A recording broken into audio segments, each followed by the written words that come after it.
चलिए global current affairs के बारे में हम बात करेंगे। ग्लोबल करंट अफेयर्स में आज हम बात करेंगे बांग्लादेश के बारे में, क्योंकि बांग्लादेश में डेमोक्रेसी नहीं है और बहुत जल्द डेमोक्रेसी न बहाल होने के कारण वहाँ पे अस्थिरता बहुत ज़्यादा चरम पे है। और वहाँ के जो at presently caretaker prime minister नहीं बोल सकते, हम उसको एक एडवाइज़र बोल सकते हैं। जैसे कि आप फ़ोटो देख रहे हैं, इनकी जो कोलगेट की जो स्माइल है, मोहम्मद यूनिस जी जो कि नोबेल प्राइज़ विजेता है, ये वहाँ पर आर्मी के साथ इनका हो गया पंगा। आर्मी बोलती है कि आपने नेशनल सिक्योरिटी को कैसे दांव पे रख दिए, कि अमेरिका की बात आपने मान ली, क्योंकि उस समय जो बाइडन के कठपुतली थे और अभी यूनाइटेड नेशंस बोलता है कि वहाँ पर जो अराकान आर्मी का जो रूल्ड एरिया है और कॉक्स बाज़ार है उसके थ्रू हम ह्यूमैनिटेरियन एड भेजेंगे।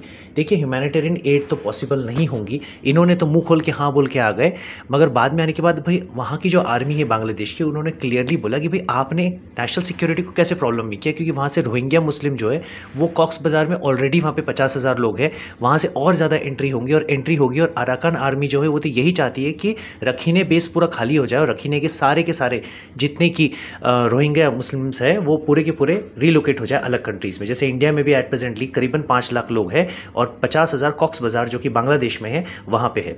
अब यहाँ पर क्या दिक्कत आ रही है, यहाँ पे दिक्कत आ रही है कि ये भाई साहब बोलते हैं, ये जो कोलगेट की स्माइल वाले जो मोहम्मद यूनिस जी है, ये बोलते हैं कि भैया इलेक्शन तो अभी नहीं हो सकता, 2027 तक होगा, अभी तो मैं रिफॉर्म्स कर रहा हूँ।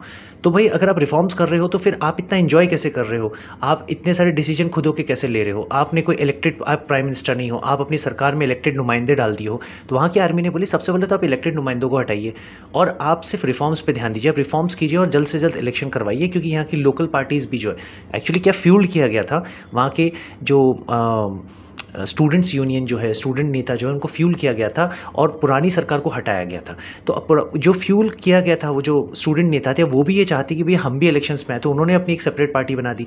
तो अभी तक जो इनके साथ में जो कॉन्फ्लिक्ट था, कॉन्फ्लिक्ट कैसे क्रिएट होगा, ये बोलते कि भैया मैं तो रिज़ाइन डाल दूंगा क्योंकि मेरी बातों को सुन नहीं रहा है। अब यहाँ पे बात ये आ जाती है कि बांग्लादेश म्यांमार अपनी बॉर्डर्स जो साझा करते हैं, उस बॉर्डर में रखीने स्टेट होता है जो म्यांमार में आता है और जो कि बहुत अनस्टेबल है, जहाँ पे अराकान आर्मी का बहुत बड़ा कैप्चरेशन स्टेट है। अब यहाँ पे हम बात करते हैं तो कॉक्स बाज़ार के थ्रू अमेरिका बोलता है कि भाई मैं यहाँ से रसद पानी पहुँचाऊँगा। बांग्लादेश आर्मी बोलती है भैया वहाँ से क्यों, आप बे ऑफ बंगाल की सी से पहुँचाइए, आप वहाँ से क्यों कर रहे हो। तो ये बहुत बड़ा कॉन्फ्लिक्ट चल रहा है। हो सकता है कि अगले 2 महीने में आप रेजिग्नेशन देखेंगे मोहम्मद यूनिस का, और इलेक्शन शायद अक्टूबर या नवंबर या मैक्सिमम दिसंबर तक 2025 तक डिक्लेयर्ड हो जाएंगे, जो कि बांग्लादेश में वापस एक सही तरीके से डेमोक्रेसी लाएंगे। तो देखते हैं कि ये जो कोलगेट की स्माइल वाले जो चचा है, ये चचा क्या करते हैं। तब तक अपना ध्यान रखिए, खूब अच्छा पढ़िए, खूब ज़िंदगी में आगे बढ़िए और ईश्वर में आस्था रख के हमेशा अच्छी चीज़ें सीखिए। धन्यवाद।